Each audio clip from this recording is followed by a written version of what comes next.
Itu logika. Jadi ngaji kita beriman ini kalau tanpa logika nggak mungkin, kering, Quran nggak ada nilainya. Cuma anda dengung-dengung aja, enak-enak baca Qurannya, tapi tidak berlogika.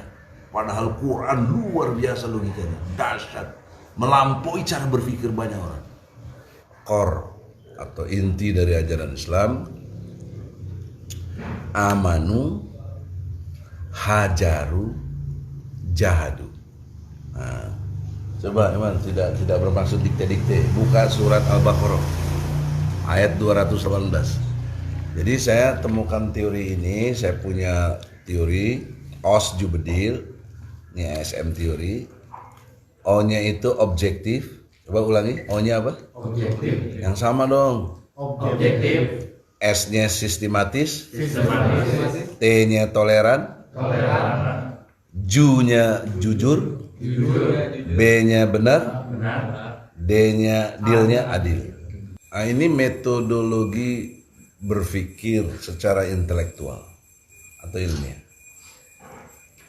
Nah, teori ini pidato ilmiah saya ketika untuk profesor di Asian University, ya,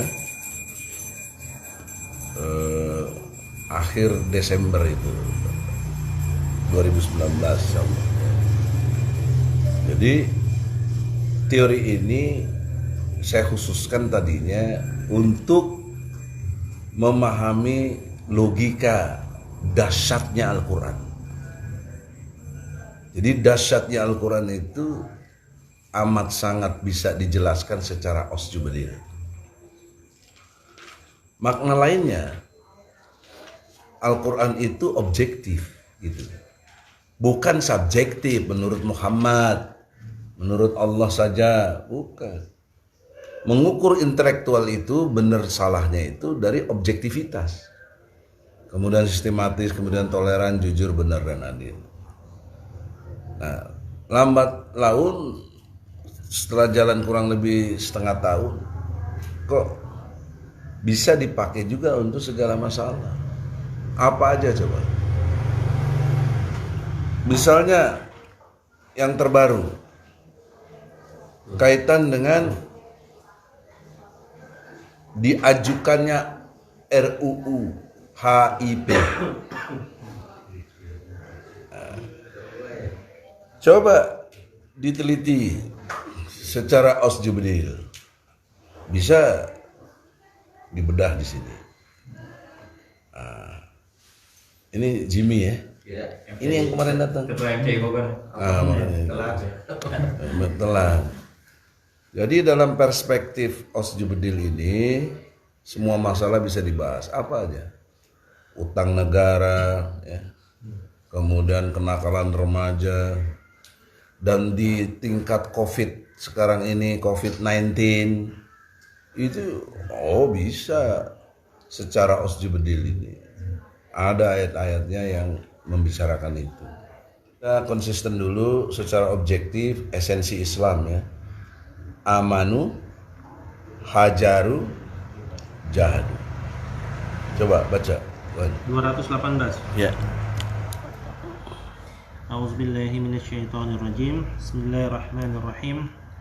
Innal ladzina amanu wal ladzina hajaru wa jahadu fi sabilillah ulaika yarjuna rahmatallah wallahu ghafurur rahim. Sesungguhnya orang-orang yang beriman dan orang-orang yang berhijrah dan berjihad di jalan Allah, mereka itulah yang mengharap rahmat Allah. Allah Maha Pengampun, Maha Penyayang. Nah, jadi logika yang mesti dibangun apa di situ? Ya, Apa yang mesti dibangun logikanya setelah baca ayat itu? Dong berpendapat. Jangan biasain on gitu. Bisa dibaca lagi terjemahan. sungguhnya orang-orang yang beriman dan orang-orang yang berhijrah dan berjihad di jalan Allah, mereka itulah yang mengharapkan rahmat Allah. Allah Maha Pengampun, Maha Penyayang.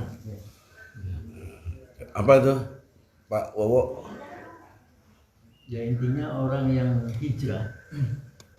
Ya, jadi Surat Al-Baqarah ayat 218 itu menunjukkan suatu kelengkapan akidah, bahwa orang itu menjadi benar akidahnya, pertama landasannya adalah iman.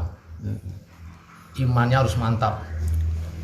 Kalau imannya sudah mantap, maka hijrahlah menuju ke syariat yang benar, tinggalkan perbuatan-perbuatan buruk. Itu bukti keimanan. Jadi basicnya yang pertama adalah iman. Setelah mengimani, mempercayai, maka selanjutnya haruslah hijrah. Setelah hijrah dalam kebenaran, di jalan yang benar, maka yang ketiga barulah jihad fisabilillah. Jadi urutan ini tidak bisa dibulak-balik. Orang tidak bisa berjihad kalau belum hijrah.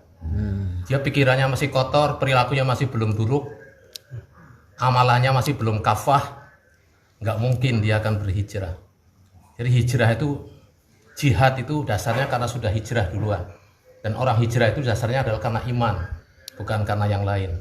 Pertanyaannya, hijrah yang bagaimana? Kan kalau Nabi dari Makkah ke Madinah, kita kemana? Hijrah fisik gitu.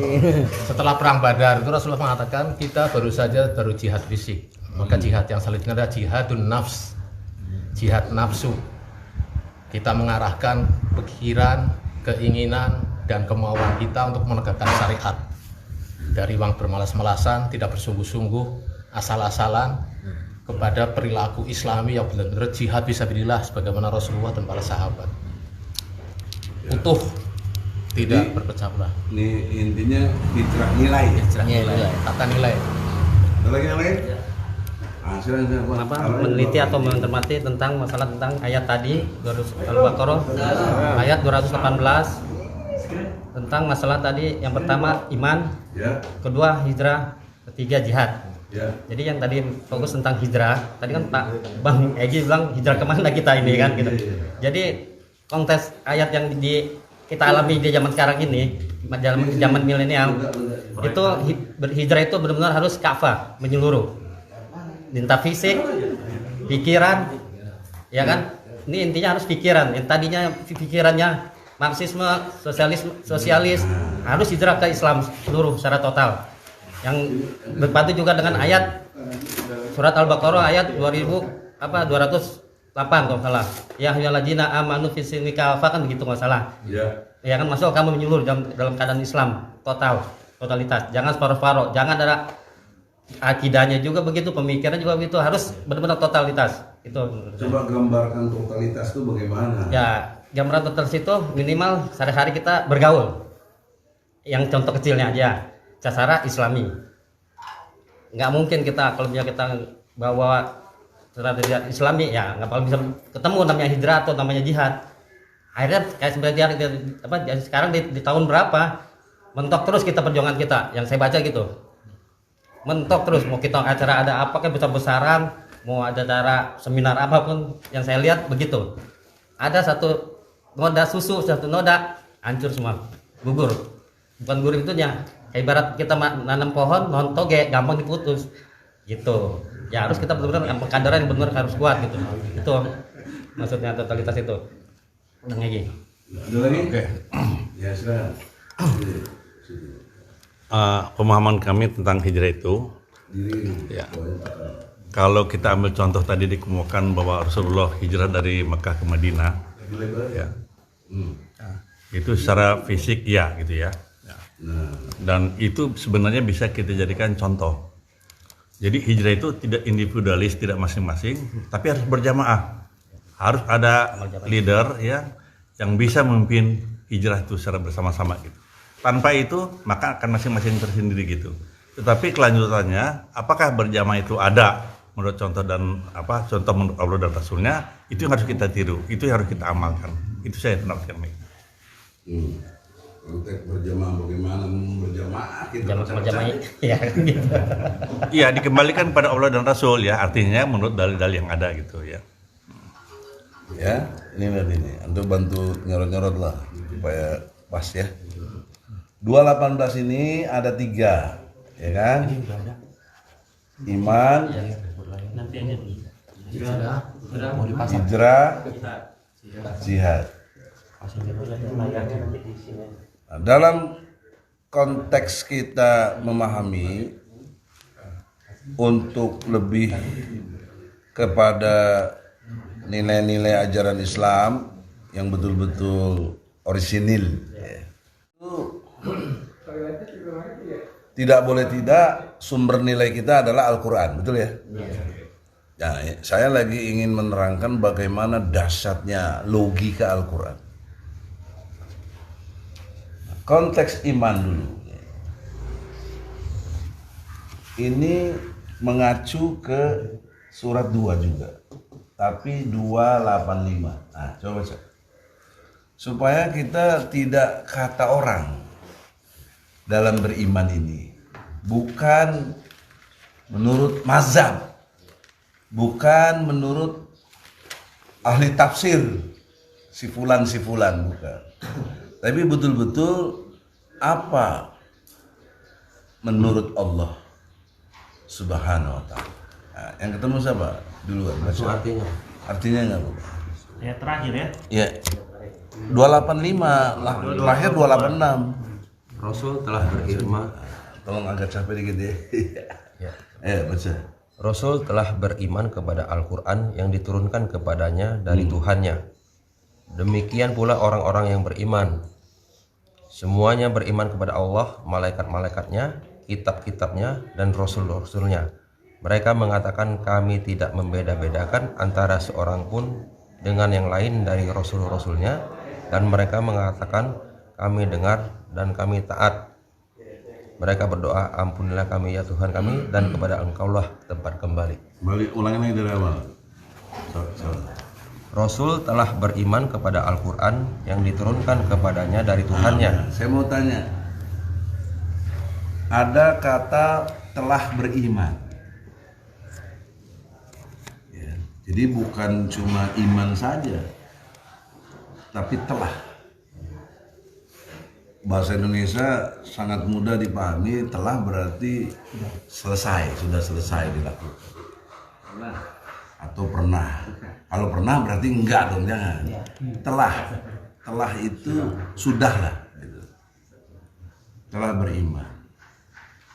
Yang diturunkan. Nah, pertanyaan saya, bagaimana diturunkan? Dalam persepsi lain bisa dikatakan diajarkan. Jadi Nabi Muhammad diajarkan oleh Allah lewat Jibril. Nah, itu yang benar. Supaya kita memahaminya unzila. Unzila itu diajarkan oleh Allah lewat Jibril kepada Muhammad. Apa makna iman itu sendiri? Karena ini kalimatnya telah beriman. Banyak penjelasan itu di hadis. Ada hadis riwayat Ibnu Majah, ada riwayat Turmuzi yang menerangkan 3 hal penting. Ini udah habis lagi nih. Ini ya penjelasan iman ya. Itu dibenarkan oleh hati, diucapkan lewat pandangan-pandangannya, pemikirannya, dibentuk dalam sikap. Jadi 3. Diucapkan dulu. Iya. Diucapkan lisan. Kan tadi sudah saya bilang. Pertama dibenarkan oleh hati, kedua diucapkan oleh pikiran-pikirannya, tentu lewat mulut, tapi kan yang bisa mengucapkan karena pikirannya atau pandangan-pandangannya, betul nggak? Dan dibentuk, diwujudkan dalam bentuk sikap, tindakan. Maka persoalan seriusnya begini, saudara. Umat Islam memahami iman itu cuma percaya gitu loh. Ini masalah. Kalau iman itu cuma percaya, setan jauh lebih percaya daripada kita. Dia dialog sama Allah. Betul nggak? Setan jauh lebih percaya. Bahkan hakul yakin orang dialog begini sama Allah Subhanahu wa taala dimensinya kan. Tapi keterangannya kita lihat ada dialog setan dengan Allah, iblis. Jadi coba bayangkan kalau ukuran iman itu cuma percaya, berarti yang paling beriman setan dong. Nah, ini logika, makanya mesti ngerti cerdas umat Islam. Membangun kekuatan. Oleh karena itu pendalaman kita ini untuk teman-teman Narimaten untuk dakwah nih. Jadi setelah udah mualaf mau gimana lagi? Jangan nggak dipahami.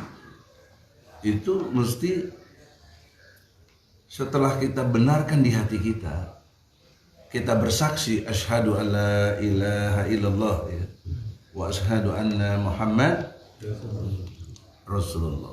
Muhammad Rasulullah sallallahu alaihi wasallam. Terus bagaimana? Nah, ada tahap yang selanjutnya yaitu diucapkan, dibenarkan di hati, kemudian diucapkan dalam pikiran-pikiran. Jadi muncul gagasan-gagasan yang untuk berkehidupan, makanya dijadikan pandangan hidup. Ya. Inna sholati wa nusuki wa mahyaya wa mamati, itu lengkap sekali. Ya. Sesungguhnya sholatku, ibadah dan hidupku, bahkan matiku hanya untuk bagaimana konsep ini diwujudkan dalam pemikiran. Nanti pikirannya sudah clear, diwujudkan dalam bentuk sikap.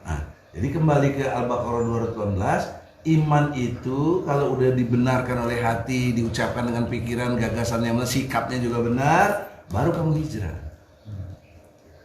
Hijrah di sini perpindahan nilai, bukan hijrah geografis, ya, tempat dari nggak ada urbanisasi di mana kita susah, ya.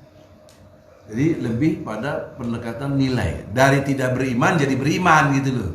Dari malas jadi nggak malas. Dari tidak sholat jadi sholat. Itu hijrah. Baru nanti tahap berikutnya kita bicara soal jihad. Jadi ini konsekuensi logis. Tanpa tiga ini nothing, nggak ada Islam. Gimana mau menjelaskan Islam? Itu.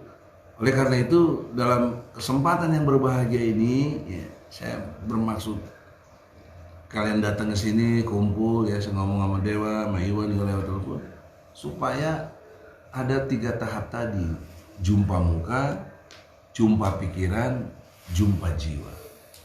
Di breakdown secara ilmiahnya, kesamaan persepsi kita tentang Islam ini, kesamaan kesadaran kita tentang Islam ini, dan kesamaan pentaatan kita tentang Islam ini. Gitu. Jadi kalian udah mengerti nanti mengapa kok kita pecah-pecah. Kok sepertinya nggak bisa umat Islam bersatu dan tidak akan bisa bersatu. Itu keliru. Amat sangat keliru. Karena Allah perintahnya amat sangat jelas. Wala tafaru, ya kan? Jangan kamu pecah belah. Jadi sangat mungkin untuk tidak pecah belah itu sangat mungkin. Nah, bagaimana metodologinya? Itu yang penting. Ini yang nggak diterangin oleh banyak ulama-ulama. Saya tidak bermaksud saya ulama ya. Saya bukan ustadz, bukan ulama. Saya advokat saja. Saya mengadvokasi, itulah Arimatea ini, advokasi akidah saya ini. Betul-betul yang dilecehkan, nggak dimengerti dengan baik oleh umat. Terjadi misleading, berpikirnya itu ngaco gitu. Kalau sudah mengerti gini, ini kan bukan dari saya. Saya hanya memformulasi. Semua ini dari Allah, Anda lihat sendiri ayat-ayatnya Allah. Nah, sekarang sebelum kita masuk kepada penjabaran lebih jauh, Kita kan mau bicara tentang iman. Ya, tentang iman. Jadi iman ini dalam perspektif agama Islam adalah wilayah kesucian. Satu lembah yang suci, kalau istilahnya lembah. Kalau kita mau masuk ke wilayah iman ini, ada prasyaratnya. Yang akhirnya kita mau menyembah Allah. Nah, persyaratnya surat ke-20. Nah, ini yang Quran bil Quran itu di sini. Ini menurut saya relatif ilmu baru. Quran bil Quran. Yang serius, yang tidak ada distorsi dari pikiran kita. Murni dari Allah semuanya. Asal Anda ngerti logika ayatnya tadi, sistematikanya. Kan pertama objektif. Semua yang saya bicarakan ini objektif. Kemudian sistematis. Kemudian nanti kita saat kapan kita tolerannya ada. Sekarang saya lagi bicara objektif dan sistematisnya dulu. Surat 20 ayatnya 12, 13, 14. Baru Anda bisa menyembah Allah. Kalau belum ini nggak bisa menyembah Allah. Pasti keliru. Siapa yang mau baca? Iya. Ya, baca. Sesungguhnya aku inilah Tuhanmu, maka tinggalkanlah kedua terompahmu. Sesungguhnya kamu berada di lembah yang suci, Tuhan. Wa annahtaratuka fastami lima yuha. Dan aku telah memilih kamu, maka dengarkanlah apa yang akan diwahyukan kepadamu. Innani anallahu la ilaha illa anna fa'buduni wa aqimis sholata li dzikri. Sesungguhnya aku ini adalah Allah. Tidak ada Tuhan yang hak yang selain aku, maka sembahkanlah aku dan dirikanlah sholat untuk mengingat aku. Nah, ini dahsyat ini Quran ini. Ilmunya tinggi sekali, jauh filsafat apa itu kan.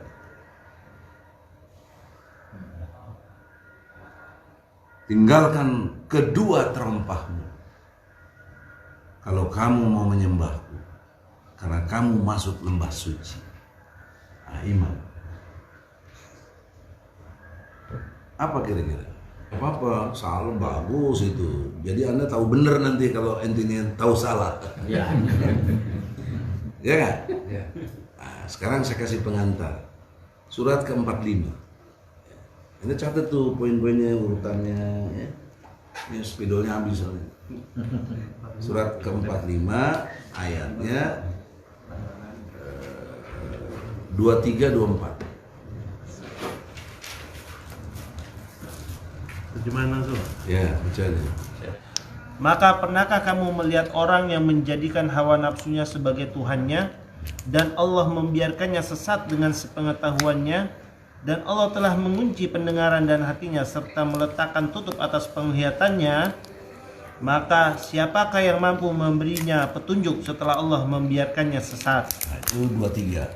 Mengapa? Afara'aita man ittakhadha ilahahu hawahu. Nah, apakah kamu nggak lihat? Apakah kamu nggak pelajari? Banyak orang yang menjadikan hawa nafsunya seperti atau sebagai Tuhannya. Coba bayangkan. Apa kaitannya dengan terompah? Pikiran hawa nafsu. Top. Pikiran hawa nafsu. Pikiran. Jadi terompah kita itu, pijakan kita selama ini jadi sekuler, jadi jauh dari Allah, pikiran kita ini dan perasaan kita. Kalau menurut Imam Al-Ghazali itu ada unsur dalam diri manusia itu ruhun, aklun, qalbun, nafsun. Yes. Ya.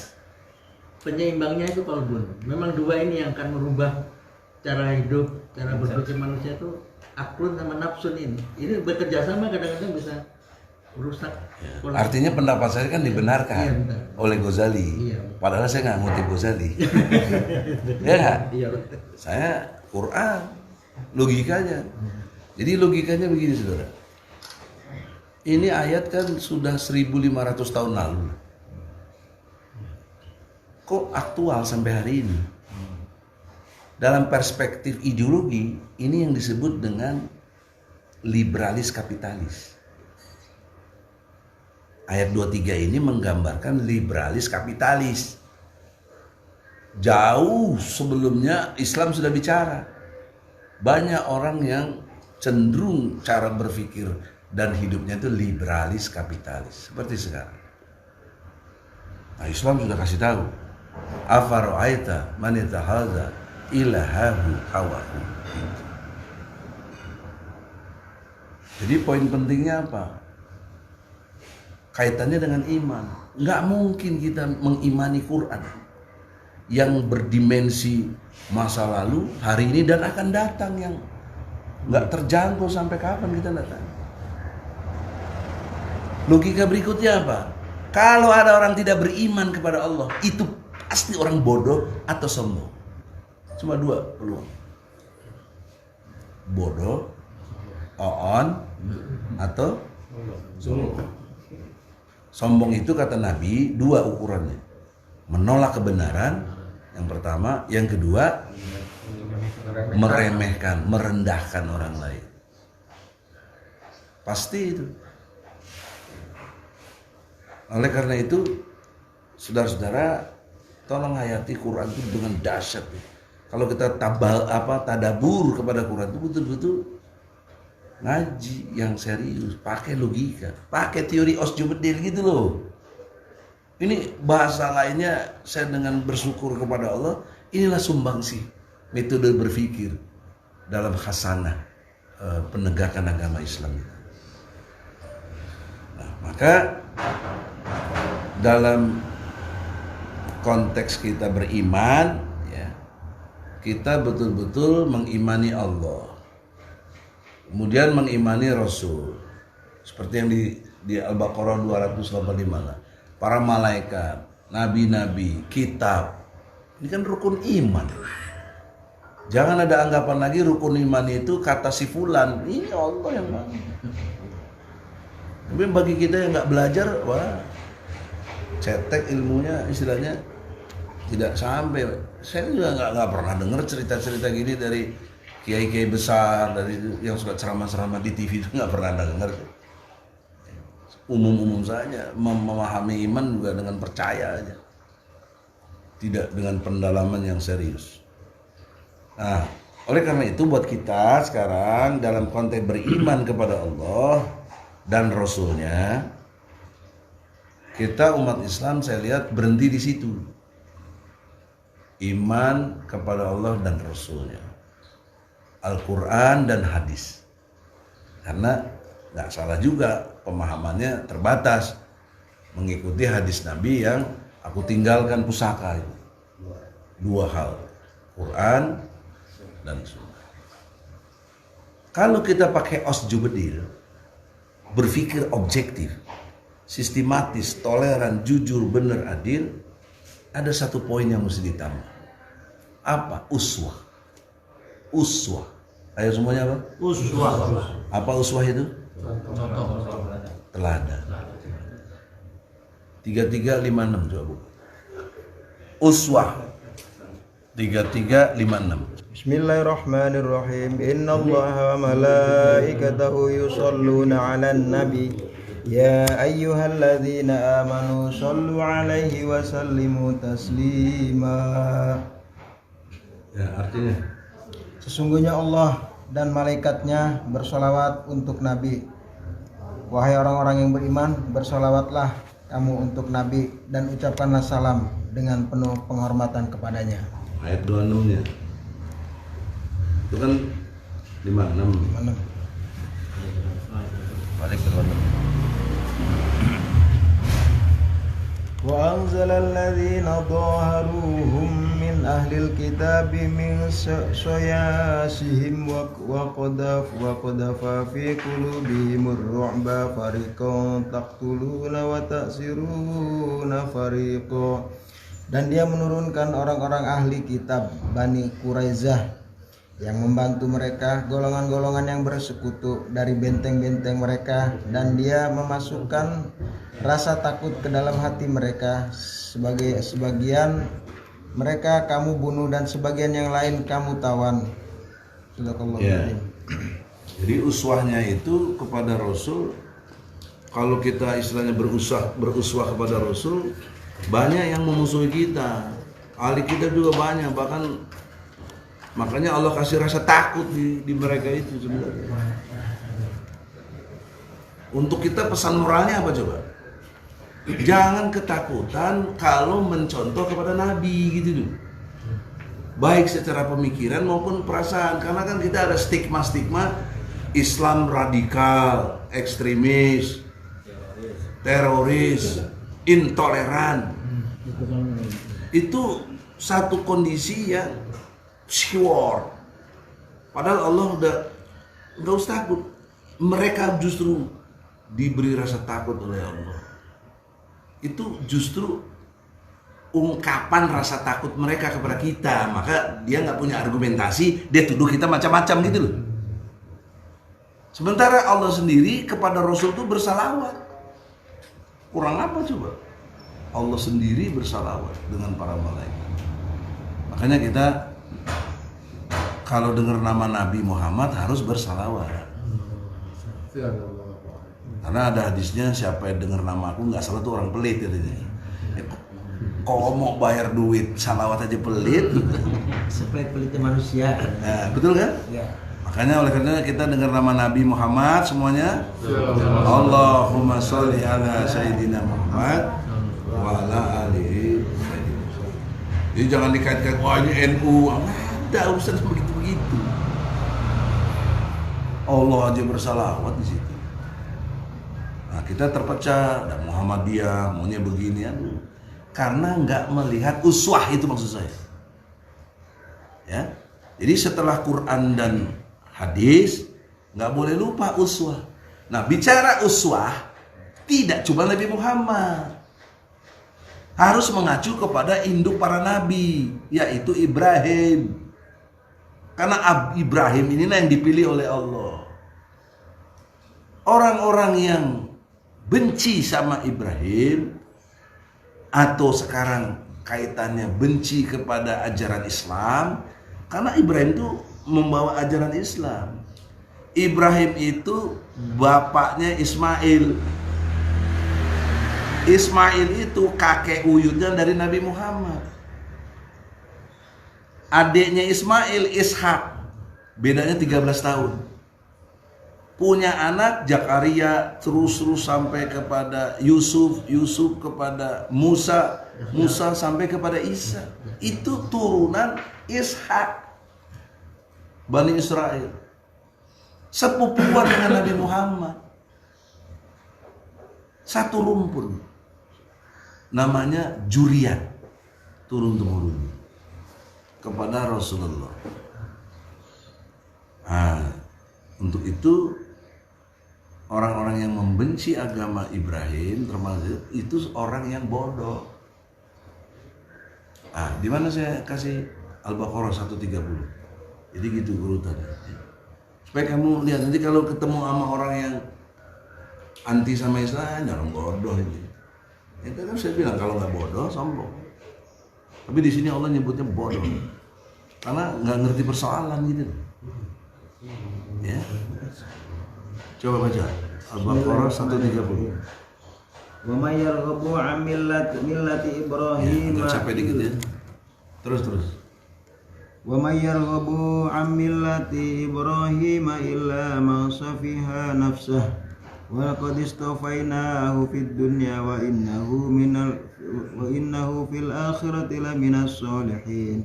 Dan orang yang membenci agama Ibrahim hanyalah orang yang memperbodoh dirinya sendiri, dan sungguh kami telah memilihnya Ibrahim di dunia ini, dan sesungguhnya di akhirat dia termasuk orang-orang yang soleh.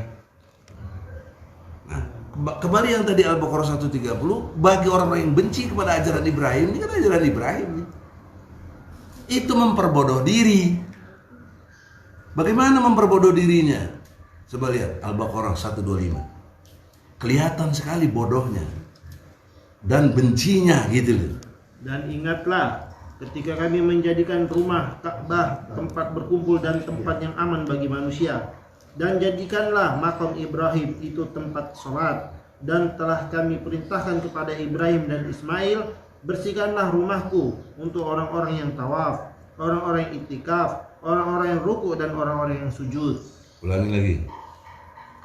Dan ingatlah ketika kami menjadikan rumah dalam kurung Ka'bah tempat berkumpul dan tempat aman bagi manusia. Nah, Ka'bah itu Masjidil Haram, betul?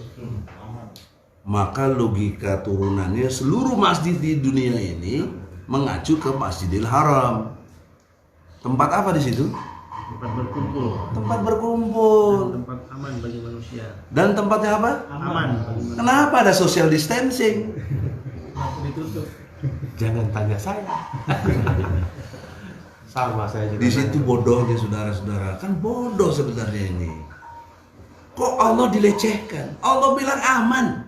Kok kiai sok-sok ngomong nggak aman, red zone, nggak usah ke masjid, ditunda sholat Jumat. Wah, padahal perintah surat 62 coba. Biar kita komplit 62 ayat 9. Jadi supaya kalian tuh di otak kalian tuh Quran semua, jangan yang lain katanya beriman. 62 ayat berapa? Iman apa kalian? Gitu. Ayat 9. 62 ayat 9. Wahai orang-orang yang beriman, yang apabila telah diseru untuk melaksanakan sholat pada hari Jumat, maka segeralah kamu mengingat Allah dan tinggalkanlah jual beli. Yang demikian itu lebih baik bagimu jika kamu mengetahui. Bayangkan tuh, jual beli ada transaksi misalnya 1 triliun. Ketika masuk Jumat tinggalin nggak? Kalau beriman kalian tinggalin kan? Iman itu dibenarkan di hati, di pikiran kita, kemudian diucapkan dalam bentuk sikap, betul? Diulang Pak. Diulang. Dalam konteks iman, kita adalah membenarkan di hati kita, kemudian lewat ucapan kita dalam bentuk pikiran-pikiran, gagasan-gagasan, dan diwujudkan dalam bentuk sikap. Itu iman. Iman itu. Nah, pertanyaan seriusnya sekarang Anda. Lihat kiai-kiai, lihat majelis ulama, lihat pemerintah. Bertentangan dengan Quran itu, tidak lebih beriman, malah tidak beriman. Bahkan tidak lagi ragu-ragu dan tidak yakin. Meninggalkan. Kebalikan dari yang perintah Allah. Allah suruh tinggalkan segala macam, dia malah tinggalkan sholatnya coba. Kan on itu. Lebih dari on. Karena mereka ada kebencian di sana. Mereka benci kepada tegaknya agama Allah.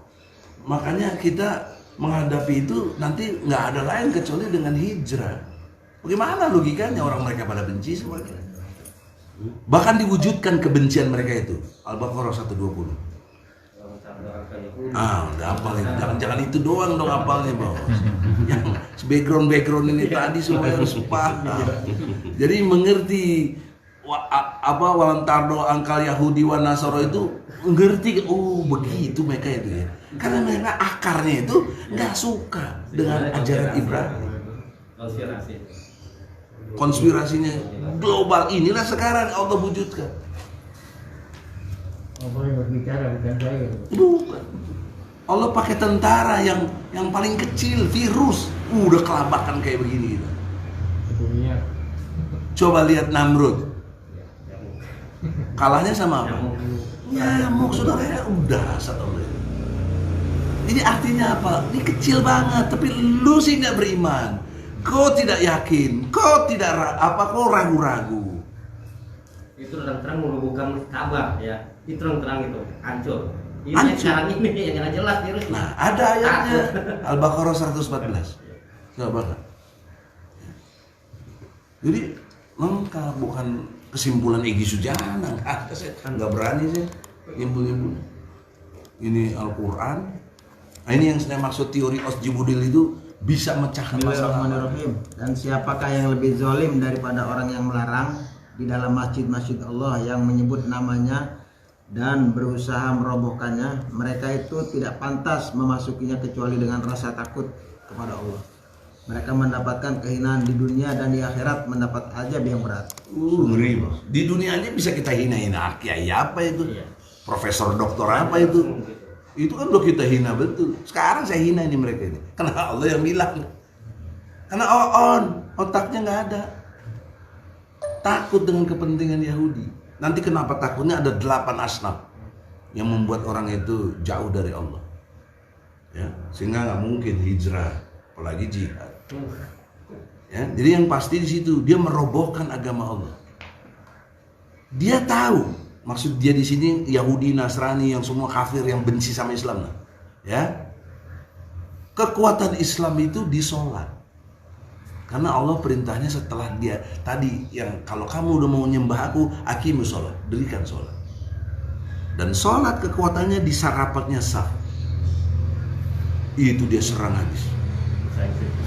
Social distancing, istilahnya keren. Ya, jaga jarak. Bagaimana kita kalau kita nggak begitu yakin kepada Allah, sepika-sepiki takut kita tadi itu. Salaman, ya tuh. Anda dari luar saya nggak tahu bawa virus apa. Tapi Anda orang beriman, saya yakin akan dijaga oleh Allah. Dan kalaupun ya, ini dengan tanda kutip ya, ada yang mati gara-gara COVID, jatuhnya ya syahid dong. Kan wabah ini. Kan ada kisah nabinya, uswahnya. Nah, kalau dicari ke uswah, ada nggak uswah Nabi ketika ada wabah kemudian tinggalkan masjid? Ada nggak? Nggak ada. Ini kan berarti bertentangan dengan protokol Nabi Muhammad dong. Kok dia lebih ikutin protokol Yahudi? Kita dari dulu 1442 tahun yang lalu udah diajarin cuci tangan lewat wudhu. Kok WHO baru sekarang ngajarin cuci tangan? TK malah. Norak gitu. Terus kita ikut lagi kan on gitu nih on gitu. Ya karena pemimpinnya dulu kayak gini. Nah itu. Makanya kita jangan mau begitu. Bang, dikaji mungkin Bang. Taun sama COVID ini kan beda jauh. Kan dulu ada taun itu kan? Iya, wabah lah kita anggapnya wabah aja. Beda dengan ini, tapi dikait-kaitkan mirip gitu kan? Iya, soal mirip apa enggak, kita ambil persamaannya wabahnya aja. Padahal maksudnya Iwan ini nggak ada urusannya dengan COVID. Dulu tuh nggak ada, beda. Tahun bukan begitu ya? Ya. Tapi sudahlah. Dengan begitu aja kita sudah harusnya secara berpikir keimanan kita harusnya kuat, tambah kuat. Ini situasi justru cara Allah memilah mana yang beriman golongan kiri dan mana yang beriman golongan kanan. Struktur manusia secara ilmu sosiologi ada out group dan in group. Ini Anda kalau belajar sosiologi pasti ada ini. Nah, Islam sudah ajarkan sejak dulu out group dan in group ini. Kita in grupnya golongan kanan. Mereka yang kafir dan segala macam benci sama Islam golongan kiri. Di mana saya tahu? Surat Al-Balad. Surat ke-90. Mulai 17, 18, 19, 20. Begitu Quran. Jadi jangan lagi kita persatuan Indonesia tapi nggak ngerti substansi, nggak bisa. Sampai kapanpun nggak bisa persatuan. Mau gimana bersatu? Orang ada golongan kiri, golongan kanan. Orang beriman nggak beriman. Yang bisa bersatu hanya orang beriman. Gitu loh. Hanya orang beriman dan bertakwa kepada Allah. Sekolah kotak-kotak kayak bajunya. Mereka di kotak-kotakin. Coba baca Al-Balad surat ke-90. 17, 18, 19. Bismillahirrahmanirrahim. Kemudian dia termasuk orang-orang yang beriman dan saling berpesan untuk bersabar dan saling berpesan untuk berkasih sayang. Mereka orang-orang yang beriman dan saling berpesan itu adalah golongan kanan. Dan orang-orang yang kafir kepada ayat-ayat kami, mereka itu adalah golongan kiri. Nah, jelas ya? Udah jelas gitu kok kita nggak mau juga ngerti sama Quran, nggak bego, gimana? Nggak mungkin. Allah yang ciptakan semua ini manusia. Allah udah kasih tahu nih sosiologinya begini. Kamu nggak mungkin satu grup sama orang-orang yang munafik, yang fasik, yang ingkar janji, yang penipu. Nggak bisa kamu di situ, nggak bisa. Kamu orang beriman, saling nasihati, kasih sayang di antara kamu. Ada orang pakai sorban segede-gede ban peswa marah-marah sesama muslim. Saya kira tahu siapa yang saya maksud ya.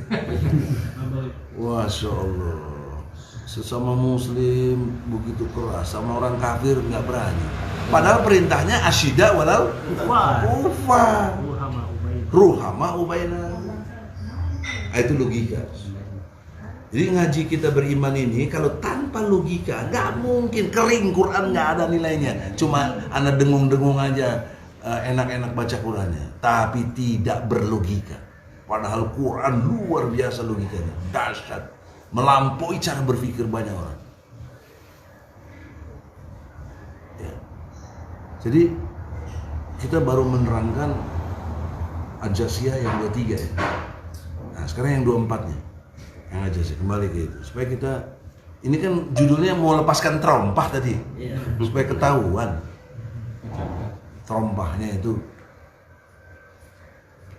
Baca. Surat 45 ayat 24.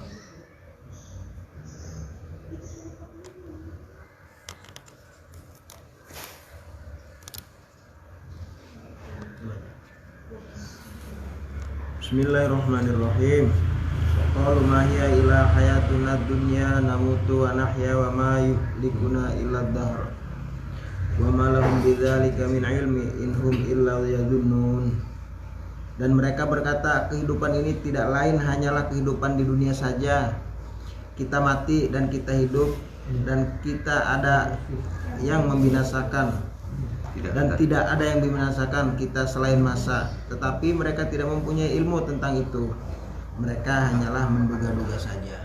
Coba dengan hormat, ini amat penting menurut saya dibaca lagi berapa unsur di situ. Ya baca lagi. Ya. Dan mereka berkata, kehidupan ini tidak lain hanyalah kehidupan di dunia saja. Kita mati dan kita hidup, dan tidak ada yang membinasakan kita selain masa. Tetapi mereka tidak mempunyai ilmu tentang itu. Mereka hanyalah menduga-duga saja. Ya, coba kurang lagi. Ini secara ideologi aliran besar apa ini? Komunis. Ini paham komunis. Jangan dipikir paham komunis itu muncul sejak Karl Marx abad ke-18, 19 baru. Enggak, udah dari dulu komunis itu. Kita aja yang on, nggak belajar, nggak baca, nggak ikro. Ini jujur nih. Satu minggu ini kalian ada baca buku, satu judul buku yang serius? Ada nggak? Nggak ada. Kalian mau apa bicara itu? Buku nggak pernah dibaca. Judul aja nggak kebaca. Judul aja nggak kebaca. Baca maksudnya baca bukunya serius gitu loh. Nah ini maksudnya introspeksi diri. Nah, hasil penelitian nih 73% umat Islam Indonesia tidak bisa baca Quran. Islam ya? 75% tidak sholat. Tuh ya. Yang meneliti siapa? Monash University. Bukan dari Egy Sujana. Ngeri, sedih kan? Quran nggak ngerti, sholat nggak sholat. Padahal sholat mencegah keji dan mungkar. Nanti saya terangkan sholat 3 dimensi. Ya. Detail sekali bisa. Ya, jadi bukannya bisa dihitung Pak. Kalau misalnya tentang tadi itu memang benar-benar punya orang kafir itu sungguh dahsyat. Dia punya ajaran-ajarannya, pemikirannya ini kan usul fikri kita. Yang sampai tadi bilang ada yang bisa baca buku yang serius. Ini udah kalah kita bilang gitu aja. Jangan untuk perang. Makanya kesadaran itu membawa kita atas izin Allah, nggak ada rekayasa loh.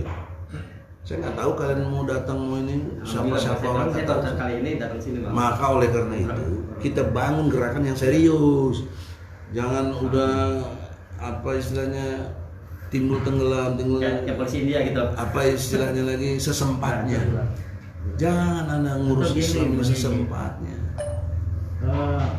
Umat Islam di Indonesia itu rata-rata belum Quranic minded. Yang saya maksud Quranic minded, mereka hanya sekedar reading, writing, belum understanding ini. Kan pola ngaji anak-anak mulai dulu kan cuma reading, writing, belum sampai ke understanding. Dan ini sebenarnya harus mengakar, ada revolusi perubahan cara membaca Quran yang benar gitu. Ya ini saatnya. Ya sudah ada. Dengan teori Osjubedir. Ini untuk understanding ya. Kalau disetujui. Inilah sumbangsi Arimatea kita gitu loh. Dalam advokasi jadikan pakem. Maka maksud saya gini, dalam waktu dekat kumpul lagi serius, training. Saya kasih training 2 hari 2 malam supaya betul kalian dakwahnya ini dasar understanding terhadap Quran.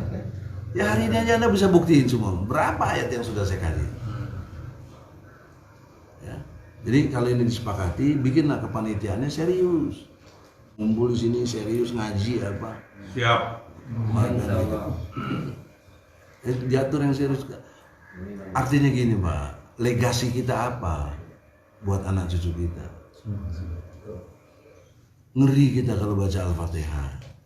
Ihdinas siratal yang mana tuh siratal mustaqim? Siratal ladzina an'amta alaihim. Jalan orang terdahulu sebelum kita.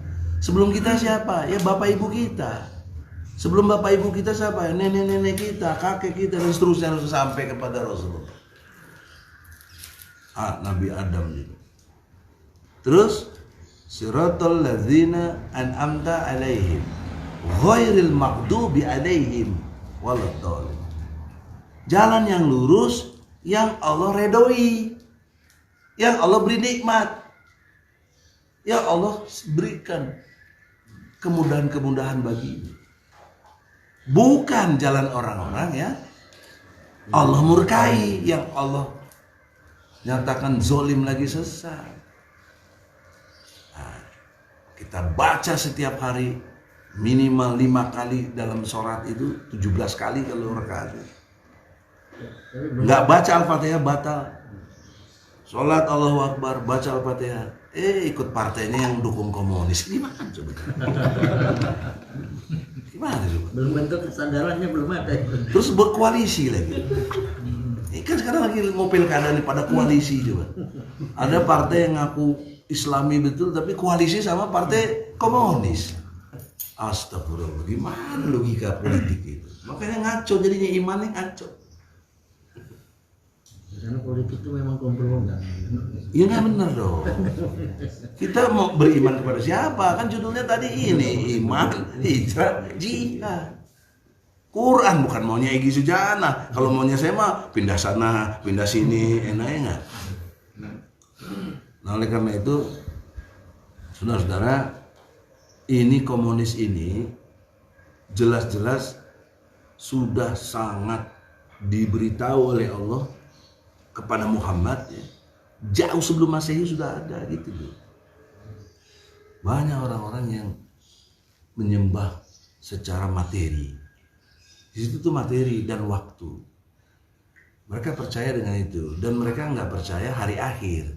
Karena ada ketua partai nggak percaya hari akhir. Ya, karena belum kesana. Belum kesana. Ya belum kesana. Terus dia ke bulan udah belum? Kok percaya? Nah itu tuh on lagi tuh di situ. Terus kita ulama cicing, nggak ada. Oh ya, aduh payah mau Muslim. Saya khawatir begini saudara-saudara. Ini khawatir saya. Kita ini sesungguhnya sudah murtad secara substansi. Murtad secara administrasi tidak. KTP kita masih Islam, ya. Tapi murtad secara substansi, iya, ngeri bos. Coba dasarnya mana? Surat 5 ayat 54. Dia jangan main-main ini. Quran semua. Cuma kita nggak dipahami. Ulama-ulama kita tuh nggak berani tegas-tegas bicara begini. Susah jadinya. Umatnya jadi pelentat pelintut. On semuanya penakut.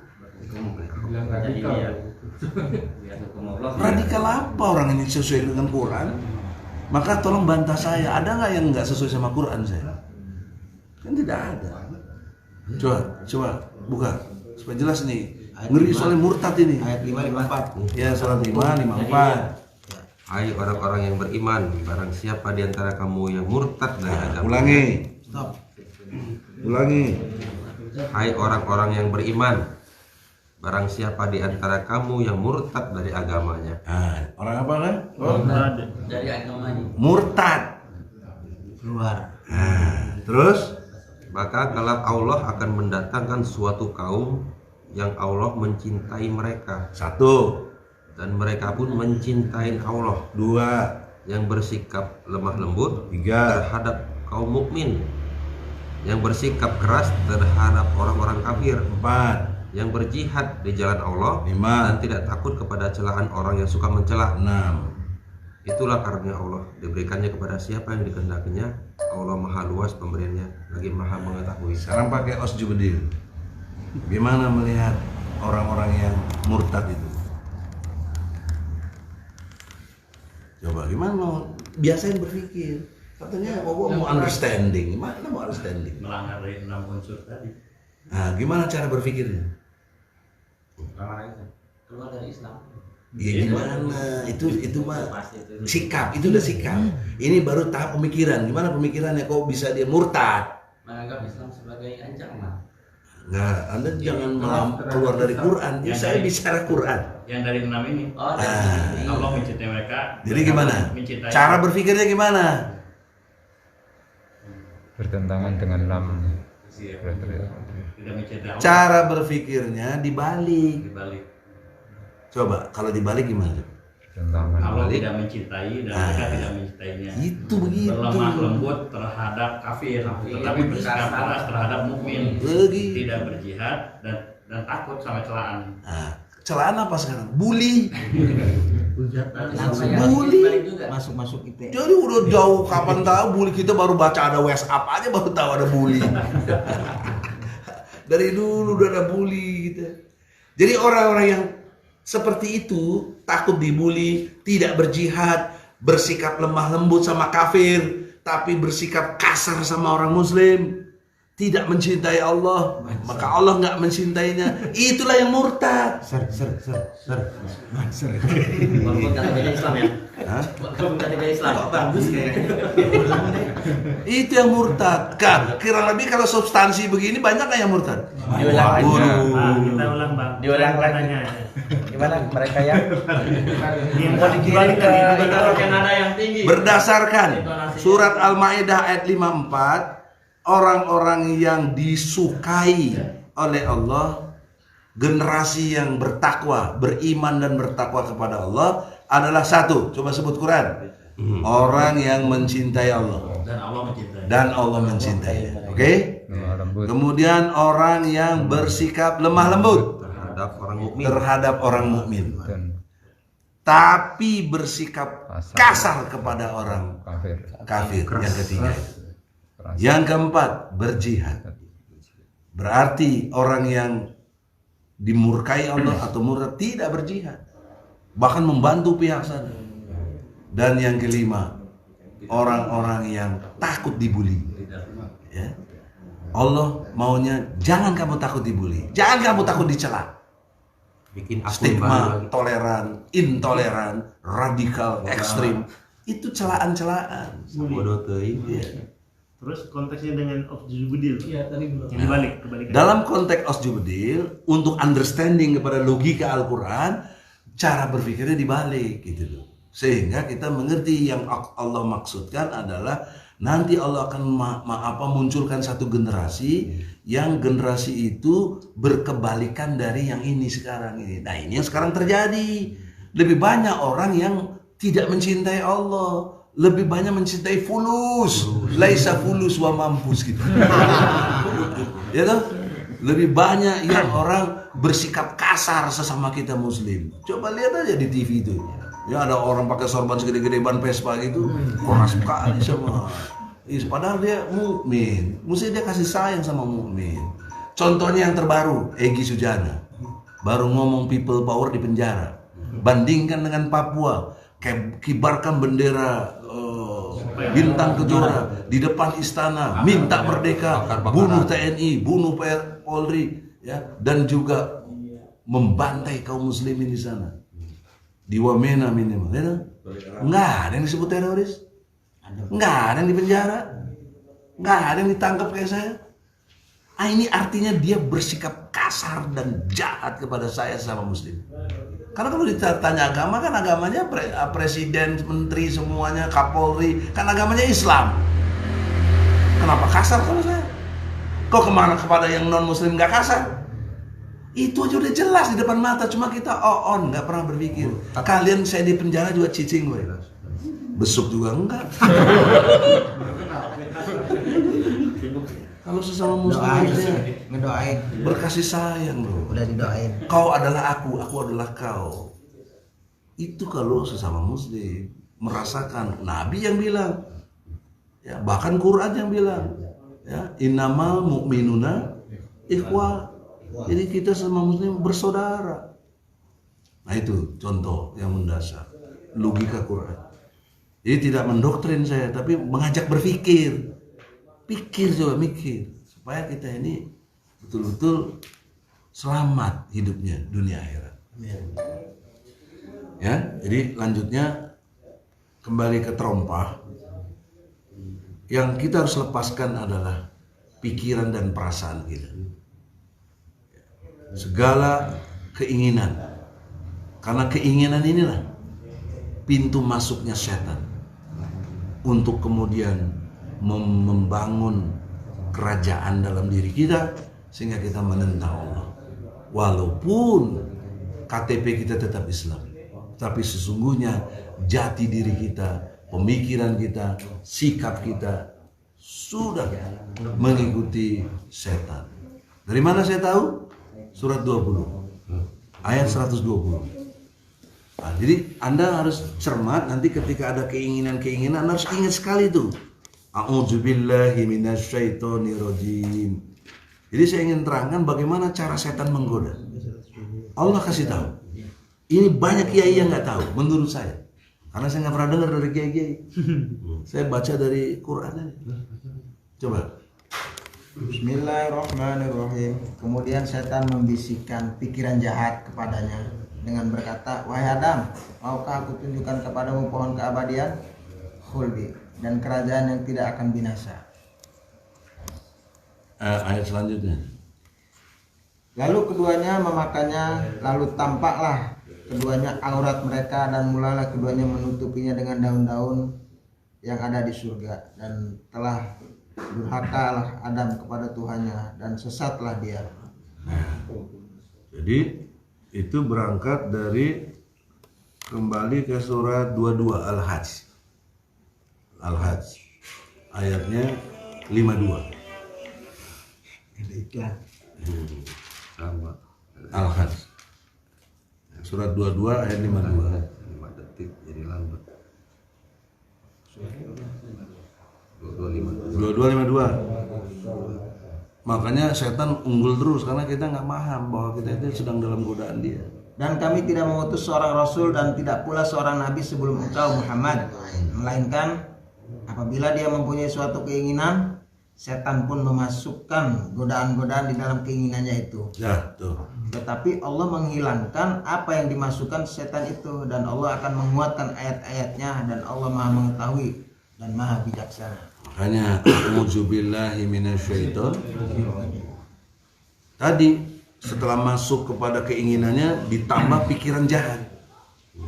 Jadi pikiran jahat itu kekuatan setan mampu menggoda. Tapi nggak ada niat jahat. Oleh karena itu buat kita, nah ini 17:36 baca.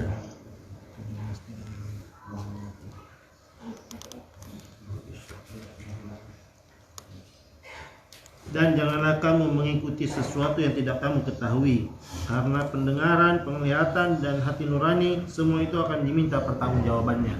Ngeri itu. Pendengaran, penglihatan, hati akan dimintai. Maka kamu jangan ikut-ikutan. Berat pertanggungjawabannya. Ikut-ikutan social distancing. Ikut-ikutan social distancing. Masker lah, aduh ya.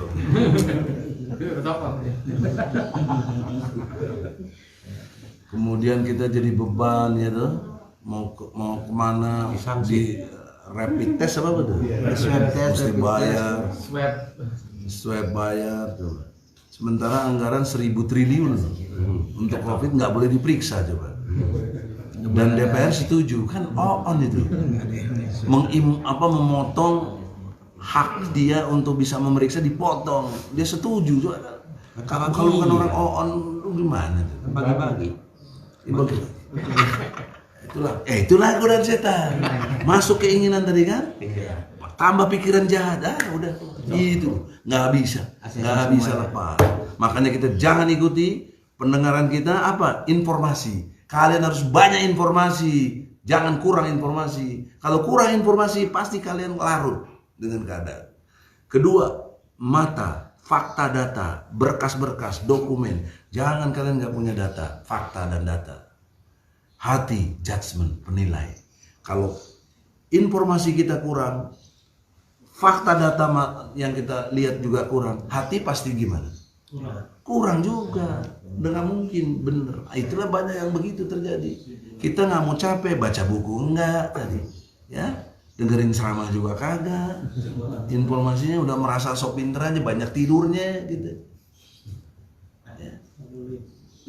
Semalam ada yang tahajud nggak? Kurang. Gimana mau kualitas? Kita mau Arimatea advokasi kita aja brengsek. Nah, jadi bahayanya apa? Surat 7 ayat 179. Ini bahayanya kalau melalaikan pendengaran, penglihatan dan hati gitu.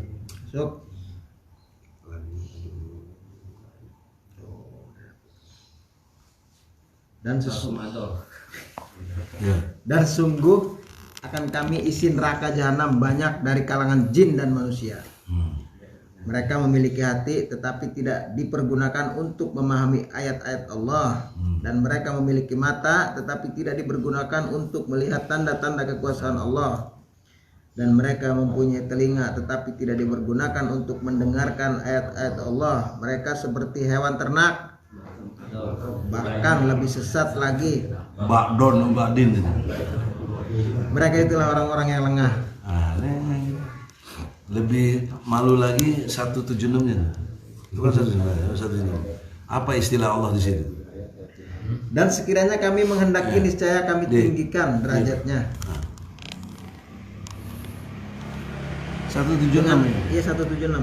Dan sekiranya kami menghendaki niscaya kami tinggikan derajatnya dengan ayat-ayat itu. Tetapi dia cenderung kepada dunia dan mengikuti keinginannya yang rendah. Maka perumpamaan seperti anjing. Jika kamu menghalaunya seperti apa? Anjing. Seperti apa? Anjing.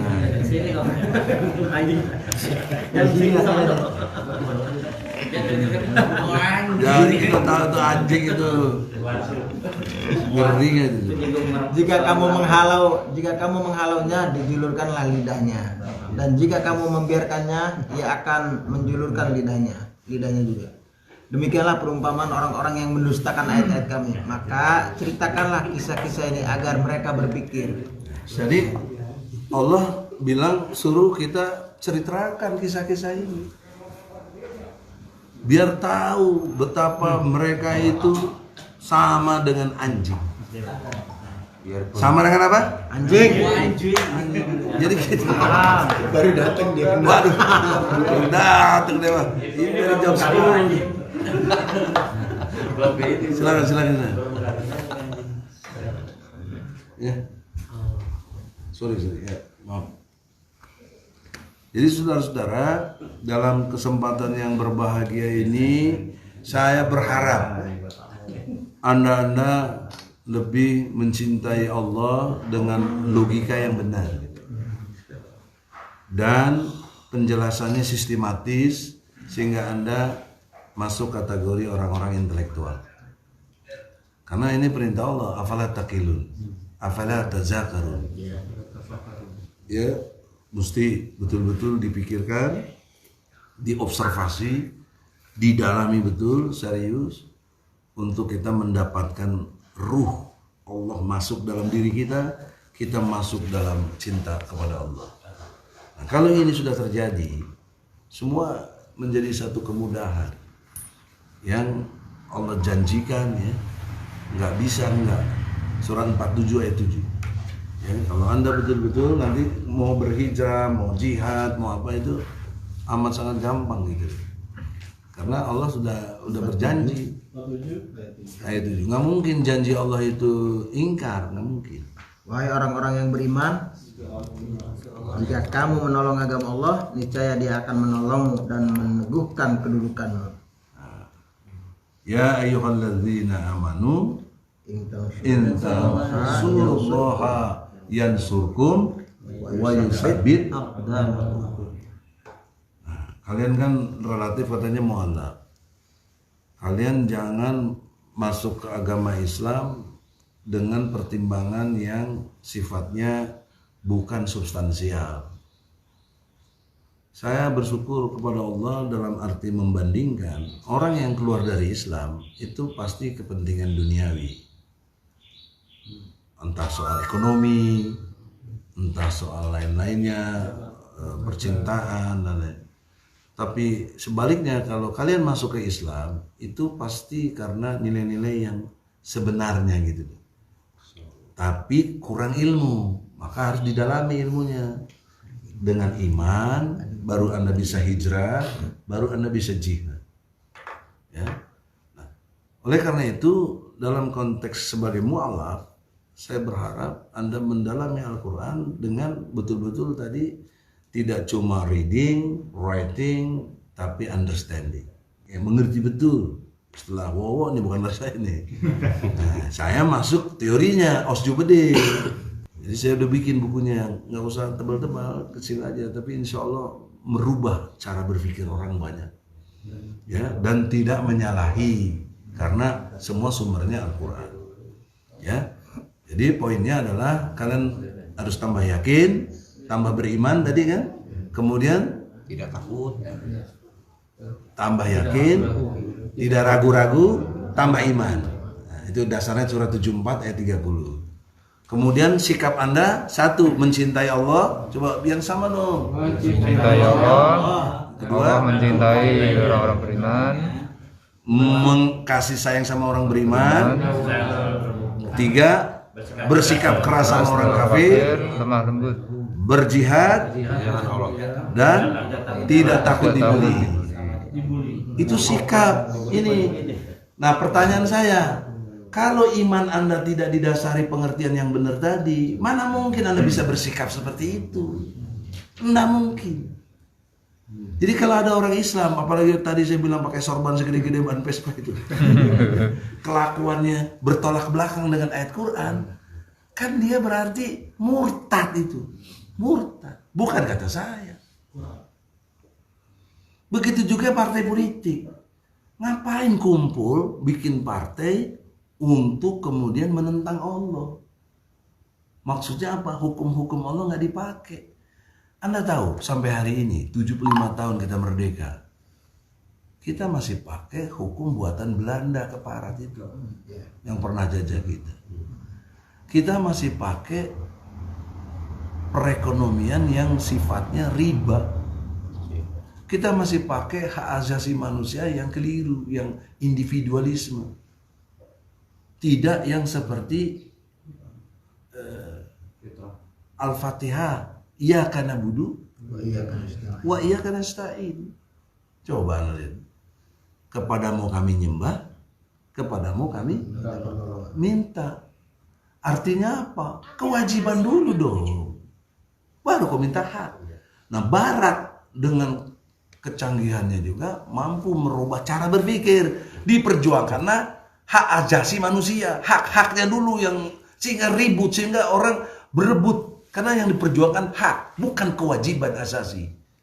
Islam itu kewajiban asasi. Kewajiban dulu, baru kamu minta hak.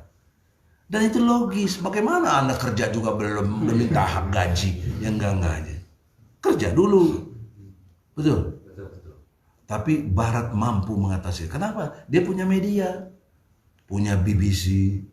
Kita punya CBB. Mereka punya CNN. Kita CEN sekarang. Ya Allah, gimana? Dahsyat. Kelemahan kita ini dahsyat sekali. Tapi secara substansinya sudah saya beritahu, kita kembali kepada dasar, kemudian kita berbuat sebisa mungkin. Pasti Allah bantu. Tadi janji Allah, aku bantu. Dan aku kuatkan kedudukan. Janji yang lebih kuat lagi adalah surat 24, ayat 55. Nah, ini yang kita mau capai ini. Jadi ending kita itu jelas. Ya, jelas ending kita, bukan nanti ya kumaha engke kumaha gitu ya. Berapa? 55.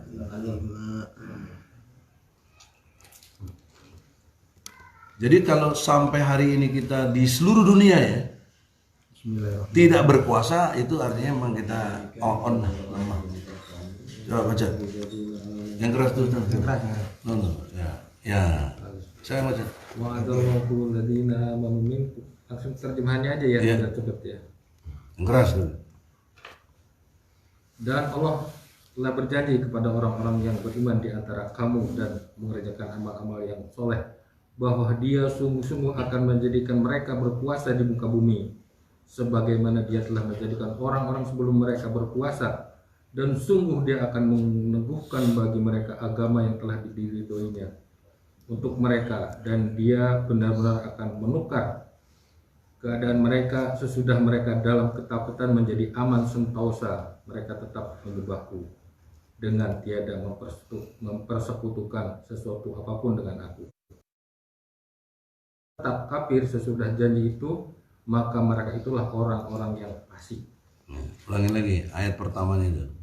Alinea pertama maksudnya. Alinea pertama. Dan Allah telah berjanji kepada orang-orang yang beriman di antara kamu dan mengerjakan amal-amal soleh, yang bahwa Dia sungguh-sungguh akan menjadikan mereka berkuasa di muka bumi. Dah, berkuasanya di mana?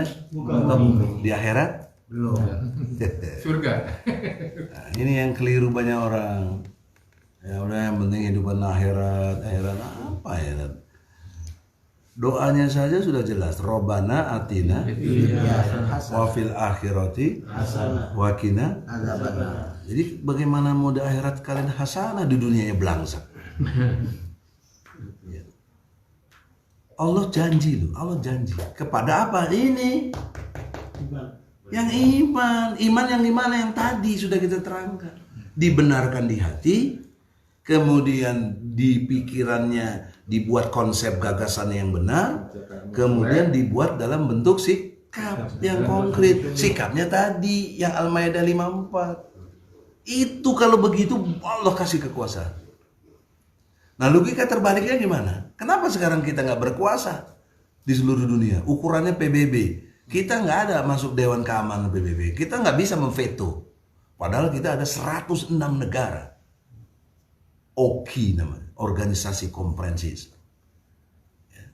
Anda bayangkan coba, kalau misalnya Indonesia bertakwa, ya, beriman dan bertakwa. Presidennya juga tentu orang yang beriman dan bertakwa. Bertemuan dalam 106 negara, satu konferensi besar dunia. Dia tegur Raja Salman, Salman, kenapa kau tutup itu Masjidil Haram dan Madinah? Apa itu punya kau? Itu punya kita semua. Buka, nggak ada lagi tutup haji. Getar nggak semua dunia itu? Getar, nggak mungkin. Jadi saya berani pastikan kalau Indonesia bertakwa, dunia pasti bertakwa. Oleh karena itu, saudara, persiapan dalam diri kita ini mesti utuh. Jangan lagi kita ada pikiran wah ini politik, ini nggak benar itu kalian. Itulah justru Anda nggak ngerti apa? Cabe harga cabai, naik angkot dan lain sebagainya itu keputusan politik. Iya. Kok kalian jauhin politik, kan goblok betul. Harus kita nggak boleh gitu. Kita kena teori dari Snohorgronya zaman Belanda, dipisah-pisahkan, nggak ada. Juga mungkin debat tebal fikih ya, tapi saya berani mengatakan misalnya yang wanita lagi head nggak boleh baca Quran, orang lagi head psikologinya terguncang, Quran dijauhin, mana gila itu. Nggak paham gitu loh. Ya. Itu yang cara berpikir kita ini tidak osjobdil ya, tidak bermaksud saya mengklaim teori saya, tetapi mari kita perjuangkan ini karena disinilah kita memulai untuk satu perubahan bangsa lewat cara berpikir, nggak bisa dengan yang lain, nggak bisa. Saya buktikan satu, bentar, persepsi, kedua kesadaran, ketiga pentaatan. Anda bayangkan kalau persepsi kita tadi tentang COVID aja salah besar kan, pasti kesadaran kita juga ikut salah. Pentaatan kita juga jadi salah, ngikuti yang salah tadi. Tapi kalau kita ngerti dengan kecerdasan kita, informasi yang benar, bahwa masjid itu tempat berkumpul, masjid itu aman. Nggak ada takut kita ke masjid. Nggak ada COVID aja kita malas ke masjid, apalagi ada COVID gini. Ada himbauan begitu. Kan norak itu ini. Berhasillah mereka merobohkan, ini merobohkan akidah Islam, merobohkan masjid. Robohkan masjid itu bukan pakai bulldozer, pakai cara-cara social distancing ini, sehingga kita tidak mencintai Allah. Nah, saya kira inilah udah masuk zuhur, kita harus taat panggilan Allah. Semoga Allah ridho dengan pertemuan kita. Baca kafaratul majlis, subhanallahumma wa bihamdika, asyhadu an la ilaha anta, astaghfiruka wa atubu ilaik. Takbir. Allahu akbar. Allahu akbar. Allahu akbar. Walillahil hamd.